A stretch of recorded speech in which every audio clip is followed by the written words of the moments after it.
host, Mari Reesberg. Over the past several years, I've combined my degrees in acting and somatic psychology to share my sustaining creativity techniques with performers. And now I've decided to share it with a bigger audience that includes you. I believe we are all creative, and this podcast is all about that.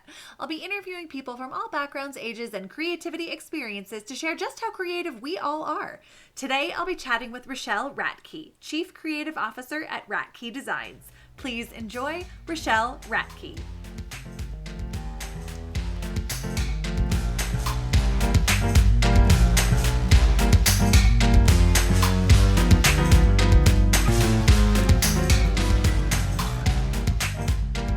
Welcome to the Sustaining Creativity Podcast. Today, I'm chatting with Rochelle Ratkaj, Chief Creative Officer at Ratkaj Designes. Welcome to the podcast. Hi. So thank you for having me.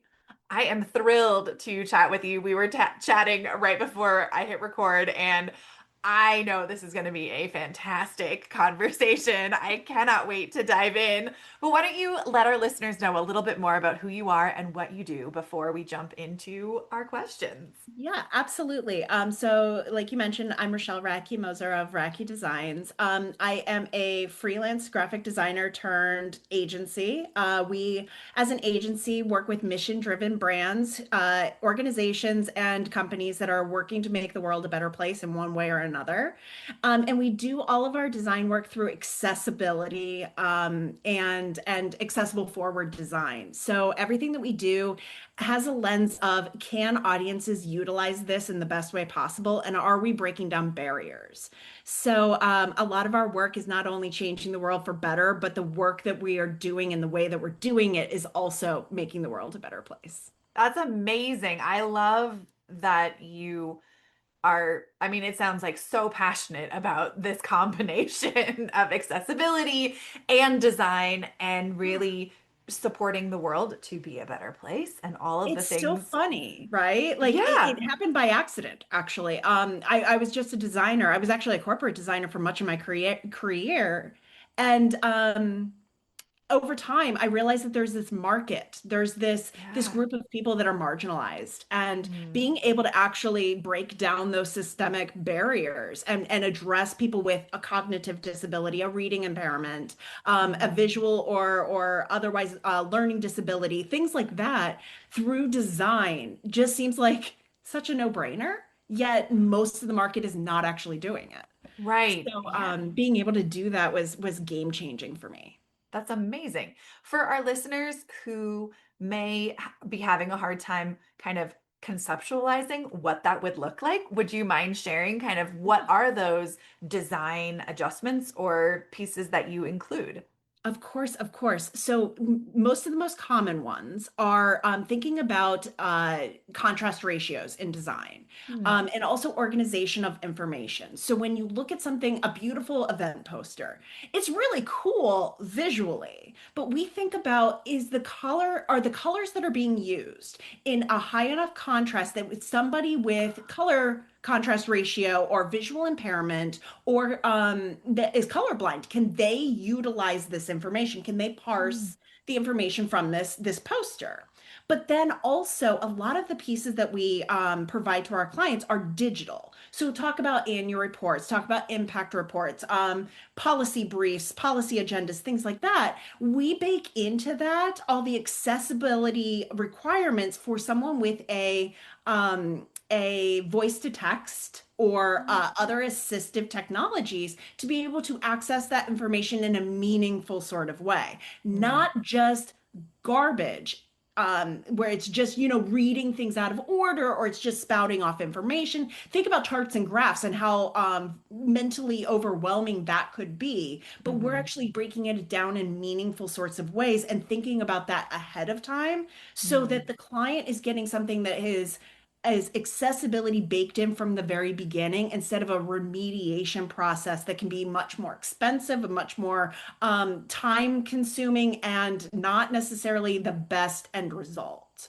So we're Mm. really breaking down these barriers when we look at it, and know that this isn't really what we're here to talk about, but when we break down how many people in a market, we're talking 24% of a market. Yeah. So being able to Wow. break down that barrier is a game changer. Yeah, absolutely. Thank you for breaking Yeah, it of down for course. us, for me and my listeners to just really understand what it is you're actually Yeah. tackling in that accessibility space. But so switching to creativity, not that Yes. accessibility does not include so much creativity in it, Right. but what does it mean to you to be creative?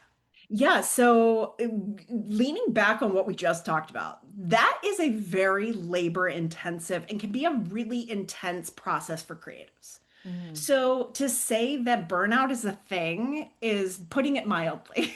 And mm, just like any other creative industry, we're all in sort of a hustle culture. We're all deadline oriented. Everything is go, go, go with very little time to rest.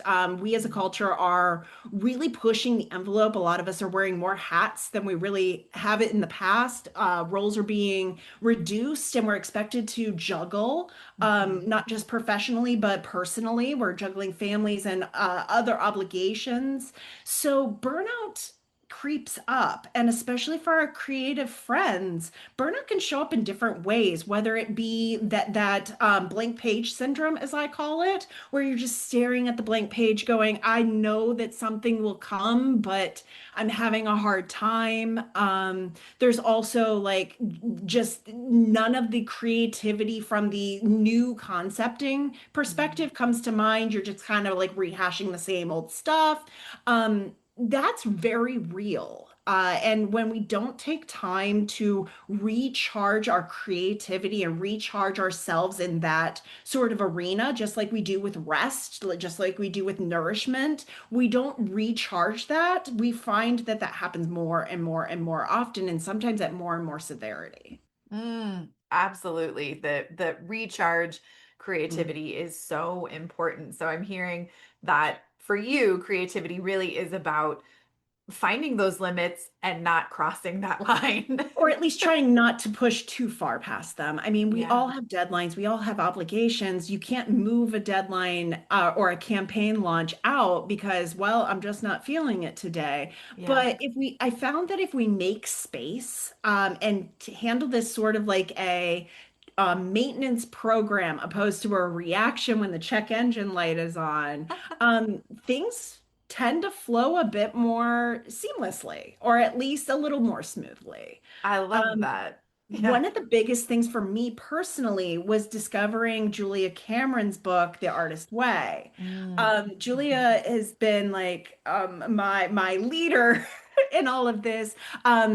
Very pivotal, very influential. She's an amazing author, artist, poet, the whole nine yards. But taking what she wrote in The Artist Way and sort of spinning it to something that fits my life, Mm, fits my area of expertise, but also fits my day-to-day living was really instrumental and pivotal for me as a business owner, as a creative, as mhm, like somebody who has a job that is very demanding on the creative space. mhm. Being able to make space for artist dates was a huge game changer for me.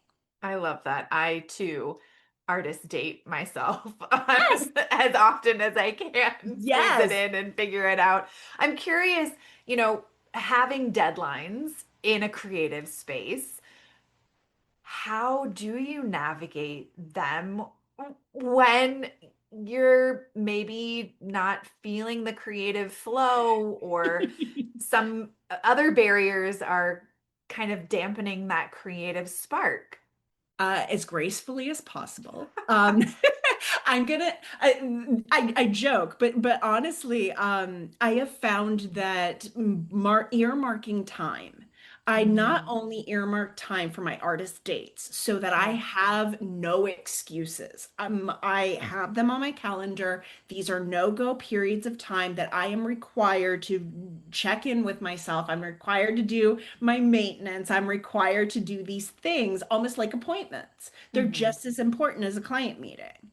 But also, I set aside time to allow myself to be curious, allow myself to Mm. work on the project in Hmm. a no expectations sort of space Hmm. where I take the pressure off. And I'm like, Mm. okay, today, if I don't come up with a concept, that's okay. Right. I'm just going to explore. I'm going to poke around. I'm going to sketch. I'm going to, dig through social media. I'm going to scroll through inspiration on Instagram. I'm going to do these things with no expectation of productivity. And the idea here is letting my mind wander, allowing myself to get curious of what's out there, kind of be influenced a little bit, and Mm-hmm. then I get serious. So I find that giving myself these spaces really does help. It breaks things up. Yeah, I love the like no expectation of productivity because I think Yeah. so many people, whether they consider themselves to be creative or not, are very driven by this production or Yeah. productivity belief. And if they're not producing something, then all the negative self-talk, I'm lazy and slovenly, whatever, Yeah. however that critic talks to them. How have you kind of worked around that or work with that inner critic to navigate that expectation of productivity and not having it? I am definitely a work in progress. And this is where I can do a shameless plug of I've written a lot about this very nexus of expectation versus reality for Rolling Stone. I talk a lot about being a millennial. Also talk a lot about being a creative and where that comes together, where we were taught if you have time to lean, you have time to clean. You're expected to be on cue, on point at all times, always productive. Our value is tied to our productivity. We're Mhm. all burnt out. We're all tired. We're all wearing a lot of hats. These are all true across an entire generation of folks that are finally realizing that this is toxic. And we're all kind of coming to the same realization at the same time, and Mhm. but none of us have really come up with the magic potion for how to cure it. Mhm. So I think the first thing is understanding that productivity does not equal value. Mhm. Now, some of us have careers where that is literally the case, and that is very hard to break. Right. But when we think about productivity, it's not a one size fits all. It's a Mhm. spectrum, Mhm. much like life. Life is a spectrum.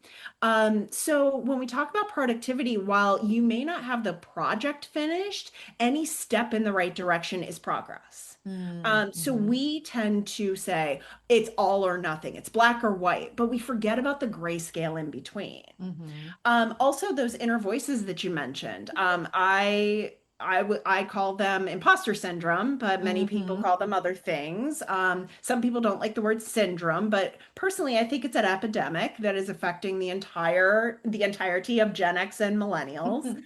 We all feel like we are just cosplaying an adult. We're Mhm. waiting for somebody to tell us what it is that we're supposed to do and how we're supposed to do it, and not realizing that we actually hold the keys to this. So Mhm. when we say, you know what, this isn't working for me anymore, I am going to take time and create this space to allow myself to be curious, allow myself rest, allow myself to be the not productive, air quotes, or less productive. We're finally like breaking down those expectations, those toxic work sort of atmospheres that we've created for ourselves, Mhm. or we've inherited, depending on who Mhm. you want to listen to. But we break them down, and suddenly we realize that, oh, well, I don't have to do these things. There are things that I can do instead that may be a better fit for me, whether it be an artist date, it may be taking time off and resting, it may Mhm. be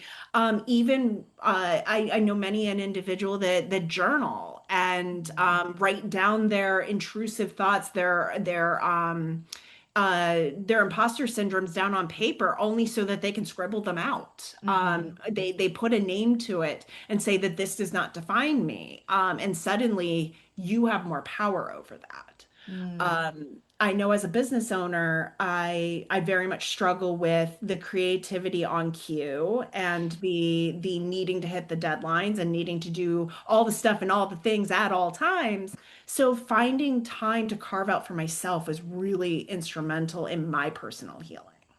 Absolutely. That phrase you just said, creativity on cue. Yes. Can we talk a little bit about Of that and course. Of how course. how do people navigate? Like, how can you work with it Mm. and maybe change it Yeah, or yeah. make So adjustments? creativity does not come on cue. Right. Contrary to what people want to believe, creativity is not a tap that you can just say on, off, yes, Right. no, 5 minutes from now, but not right now. Mm-hmm. But the key here is finding your own flow. When you're Mm. in a flow state, lean into it. There are Mm-hmm. plenty of days where I just look at my screen and I say, not today. Mm-hmm. Not today. Knowing where your boundaries are and saying, okay, not today. I hear you. I hear you. Here's my counter offer. If you can finish these three very small things that need to be done that may not be creativity draining, you can Mm. go and do something else. You Mm-hmm. can leave. You can literally walk out of the office. You can go do an artist date. You can go do something else. Mm-hmm. It's a luxury that isn't always available, but it's a Sure. great recharge Mm-hmm. for those times where the tap is just empty and you're going, I really need something. 5 minutes. Everyone can spare 5 minutes. Mm-hmm. Take 5 minutes, say, I am going to walk away from all creativity. I'm going to walk away from my work. I'm going to walk away from this. I physically remove myself from my office. I Mm-hmm. physically leave the space and just go do something that is unrelated but create like gets your creativity flowing. It could be a Mm. quick sketch. It can Mm-hmm. be, I have a sewing machine set up. I will go do a couple lines of quilting or something. I will Mm. go cut a couple pieces of fabric. I'll go do something, anything, even if Mm-hmm. it's just organizing something. Mm. Um, Something that scratches that itch that may be able to break down that barrier. Mm-hmm. The opposite is also true. There are many times where I feel really good that day. It's just flowing. I'm in a flow state. You know what? I'll work ahead. I'll Mm. work on a concept that we might not have the contract signed, but Mm-hmm. I have all these cool ideas for it. You know what? I will sometimes just work on it, knowing that full well they may never see the light of day, but Mm-hmm. I'm in a full creativity like flow state. So I might Mm. as well lean into it, explore, do, have fun with it while I Mm-hmm. have it, because you can't call that back on demand. Sure. Yeah. I'm curious, kind of going back in your life, what's your earliest memory of being creative and how does that like show up in your work today? Yeah, so I hate to be that person that says it, but I hate to say that I've always been in the creative space, but I Yeah. have. Great. As a child, I loved to color, I loved to paint, I loved like anything creativity, developing of materials or exploring different things. I know that I got in trouble in middle school because I started making little yarn monsters and was selling them to my classmates. And I'm sure I wasn't making insane amount of money because yarn's expensive. But I know my parents got called and my dad was like, she just has an entrepreneurial spirit. Little did they know that would come back to bite all of us later. But creativity has always been very much part of my personality. Hmm. I'm lucky enough that I was able to corral that into a career that is sustainable and Yeah. allows me to be me. Hmm. I didn't have to stifle it and go into a different career path, but I would say that I'm just always been, probably always will be. Yeah. Retirement does not seem like something I would logically do because how do you turn the Mhm. tap off? Sure. Yeah. So that transition from being just a creative person Yeah. into the career of Yeah. creativity, what was that shift for you Ooh. and how did you navigate that? So, I was in my early teens when I discovered commercial art. Mm. Way back in the day. I'm very much dating myself here. Commercial art was a thing, paste ups, markups. I'm old school, and As soon as I saw it, I was like, I was in love. I was smitten. Mm. I was like, oh, a career that I can make $40,000 a year, which back in the day was like a lot of money. And, it was so glamorous and so cool, and advertising sounded so wonderful. So as I navigated high school and was looking at colleges, I was like, of course I want to go to art school. Of course, this is the career path for me. The hiccup for me was a lot of my artistic friends were going to art schools for fine arts, for Mm. multimedia, for these Mm. these like tangible fine arts sort of things. And all the while I was going, well, I want this commercial aspect. And it was really hard to find. So I wound up going to a very small art school that only focused on a few niche subjects.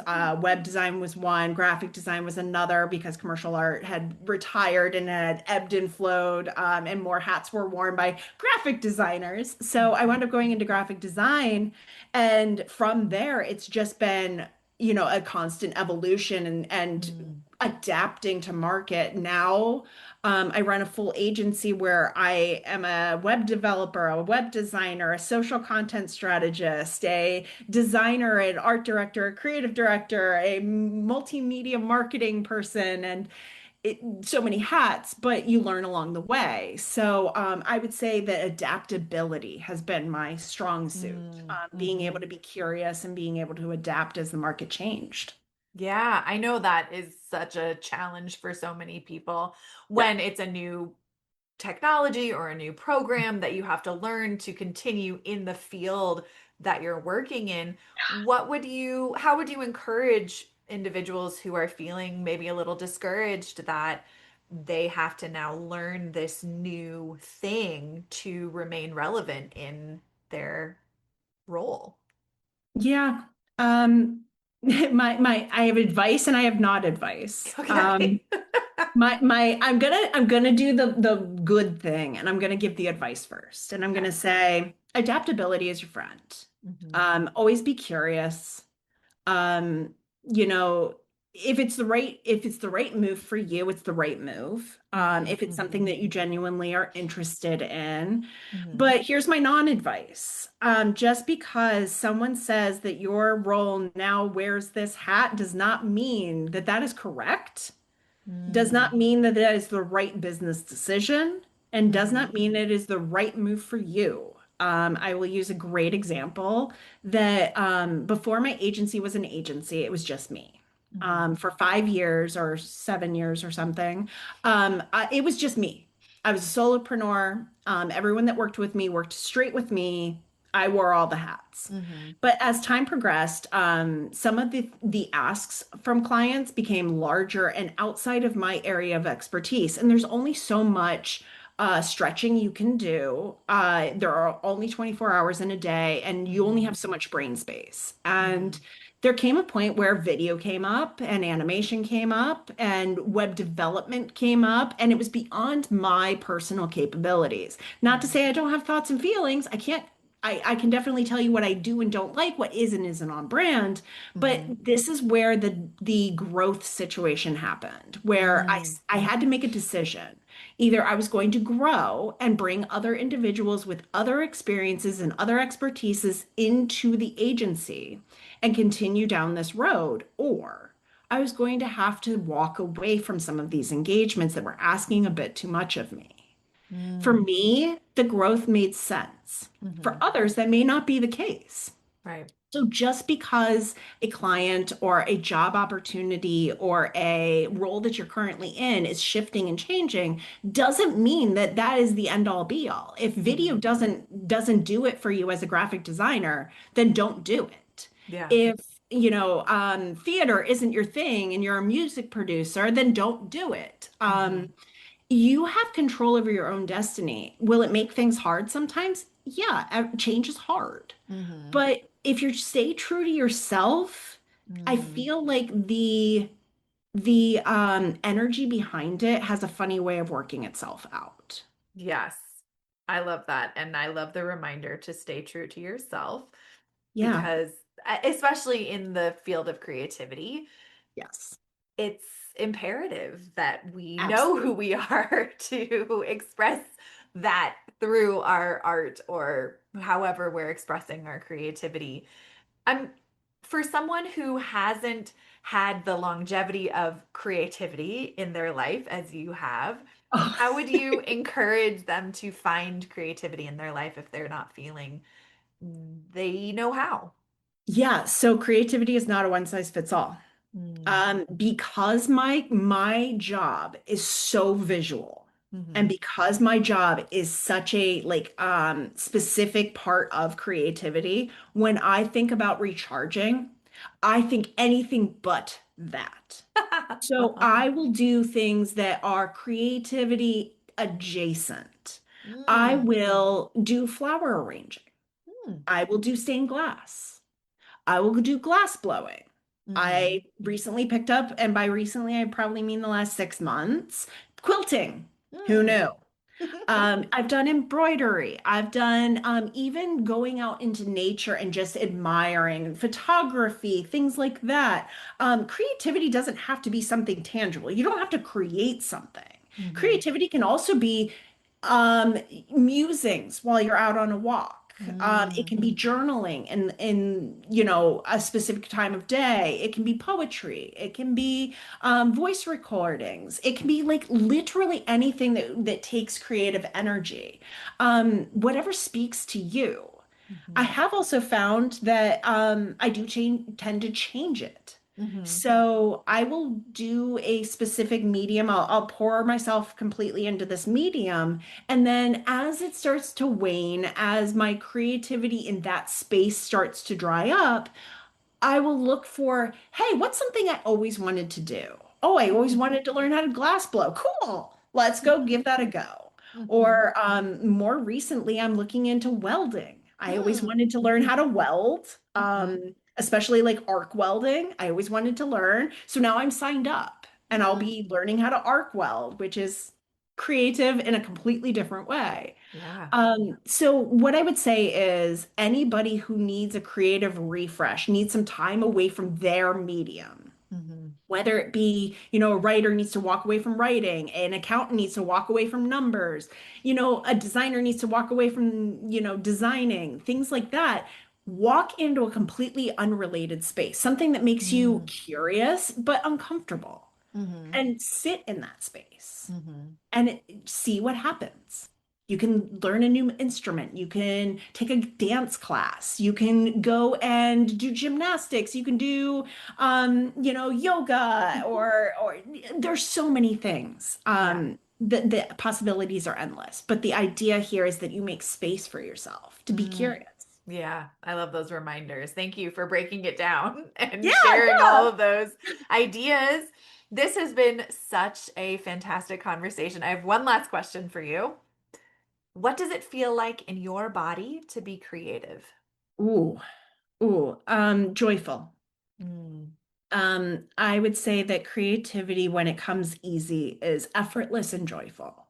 Mm. You feel excited about what you're doing. You feel excited about the outcome. There have been times in my career where I get so giddy that I will send my designs out to my friends and be like, "Oh my God, I did this today! Like, check it out."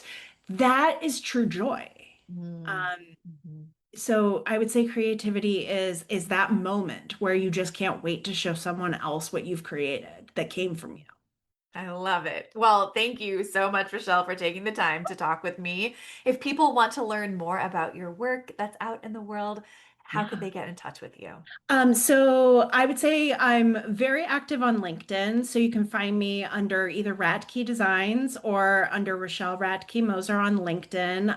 We also have the agency website to check out other pieces of our work and some of the clients that we work with at ratkajdesigns.com.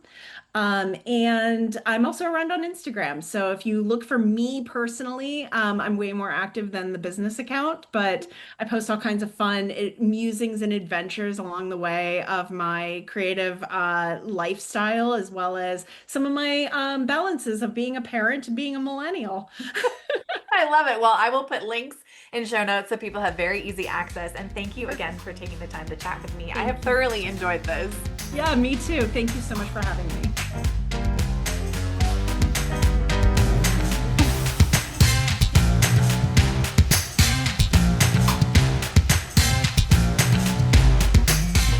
listening to the Sustaining Creativity Podcast. We'd love to keep in touch, so follow us on Facebook and Instagram. We are at Sustaining Creativity. Make sure to subscribe to the podcast wherever you listen to podcasts. Tag your friends and family so they can listen too. We love to hear from you, so leave your reviews, comments, and questions. Check out our website, sustainingcreativity.com, for upcoming offerings and creativity coaching. Tune in Tuesdays for our next episode. And remember, with creativity, anything's possible.